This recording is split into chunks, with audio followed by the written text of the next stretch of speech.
Hello， 大家好，我是 Jasmine， 欢迎来到我的频道。又快要到新的一年了，那在新一年你有什么新年计划呢？反正我是没有的。每到年底呢，所有的有志青年都会对过去的一年进行复盘，然后憧憬一下新的一年，顺便呢列一个新年计划。但是这一期视频呢，我想放飞一下自己，跟大家聊一聊在过去的一年当中我发生的一些不开心的事情，让大家开心开心。同时呢，我不想跟大家聊什么新年计划呀，或者是说怎么样实现你的新年计划，而是我想跟大家聊一聊，在这个充满不确定的年代，怎么样才可以放过自己。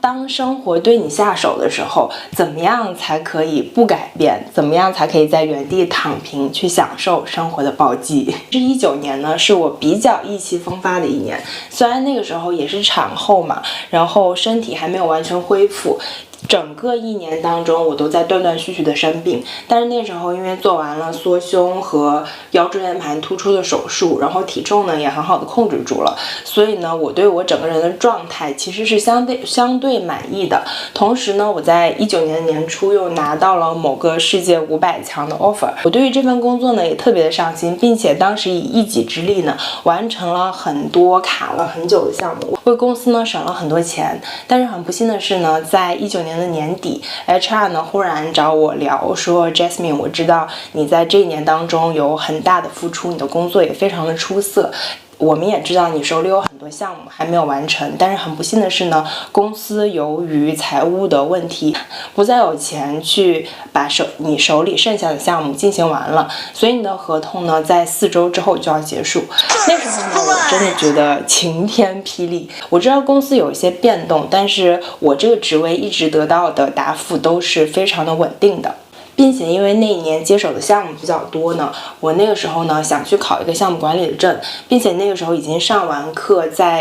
已经在紧锣密鼓的复习当中了。得到这个消息之后呢，我也知道这个事情是我没有办法决定的。经过了一段时间的苦痛挣扎之后，我只有默默的接受这个事实。那时候呢，我还不知道生活对我的暴击才刚刚开始。今年的2月份呢，我就去参加了项目管理的考试，虽然是经过了2个多月的复习，并且我也特别认真的在看书在刷题，但是最终的结果呢，就是我还是没有通过这个考试。我当时呢就特别的沮丧，觉得这个考试对我来说怎么这么的不友好。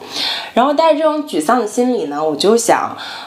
如果是说证一时半会儿拿不到，那可以暂时先去找工作。所以我当时呢就投了一些简历。不得不说呢，我之前1年的工作经验呢还是比较有成效的，所以呢我拿到了4个面试。但是呢，非常不幸的是，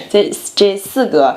职位呢，要不然就是我自己并没有特别满意，要不然呢就是我没有通过面试。总之呢，就是4个面试都告吹，这个也是我之前完全没有预料到的。很大的原因呢，是我自己没有做一个很好的准备，因为我对于我自己的工作经历是太过自信了，觉得人家一定会要我，无论我说什么。那说完事业上的失败呢，接下来呢就是生活上的一些不如意吧。我在19年特别意气风发的时候呢，觉得我在生活上也要丰富多彩一些，于是呢我就约了今年的2个旅游，年初一个，年尾一个。年初的那个呢，因为当时澳洲的山火呢就取消了。那年尾那个呢，我当时想着应该还是 OK 的，因为看到了祖国处理疫情的速度。没想到呢，澳洲的疫情真的是一波接一波，所以最后呢，年尾的那个也取消了。这个导致一方面呢，我丢了工作，在整个1年当中我都没有太多的收入，所以我急需要大把的时间去提升自己，去为自己找到下一个出路。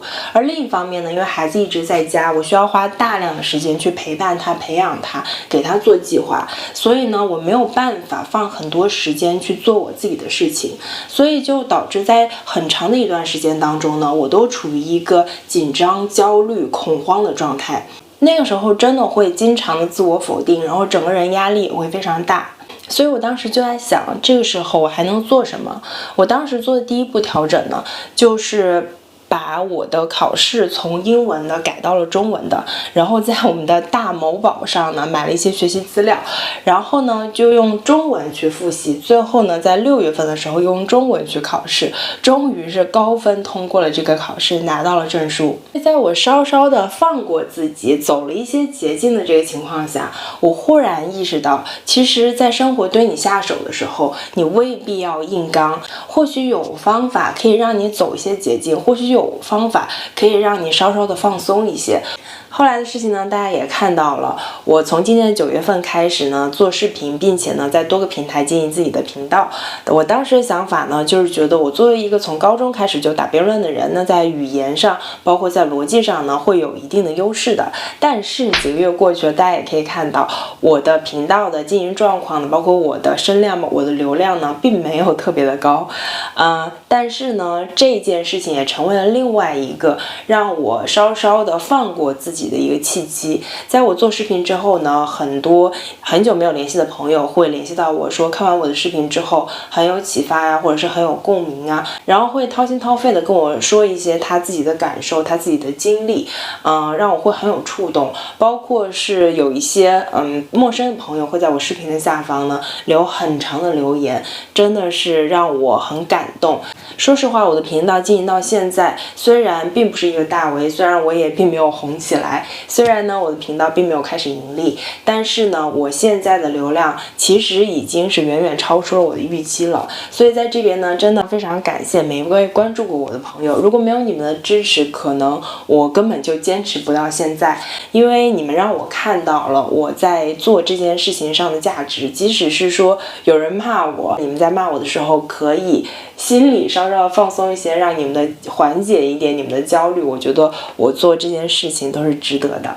好了，说完我的这一些失败的经历之后呢，其实我想告诉你的是，我不完美，你也不完美，我们所有的人都是普通人。但是我希望